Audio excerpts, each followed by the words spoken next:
Trump administration indicts Letitia James on bank fraud charge. The United States Justice Department has indicted New York Attorney General Letitia James for bank fraud, raising fears that President Donald Trump is continuing a campaign of retribution against perceived rivals.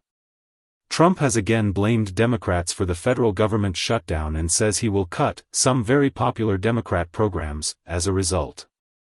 Trump's aggressive and unprecedented National Guard deployments will be tested in 2 court hearings on Thursday, as governors and local leaders resist the militarization of their cities.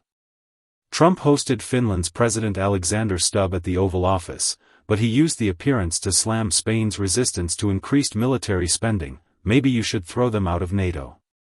The New York Attorney General has denied the allegations against her, promising to fight what she called the baseless charges. This is nothing more than a continuation of the president's desperate weaponization of our justice system, James said in a statement. He is forcing federal law enforcement agencies to do his bidding, all because I did my job as the New York State Attorney General. According to several U.S. media reports, the U.S. Department of Justice has filed mortgage fraud charges against New York Attorney General Letitia James, who oversaw legal cases against U.S. President Donald Trump in her state. Courts heard arguments challenging Trump's deployment of troops to U.S. cities where critics say this is illegal.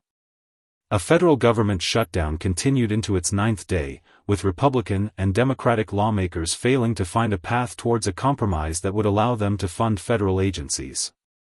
A poll found that U.S. adults blame Democrats, Republicans, and Trump in roughly equal measure for the shutdown, and are worried about its potential impact on essential services. Trump met with Finnish President Alexander Stubb in the White House, where he committed to defending Finland if it were invaded by Russia. The U.S. president suggested that Spain could be ejected from NATO for what he said was a failure to spend enough on its military.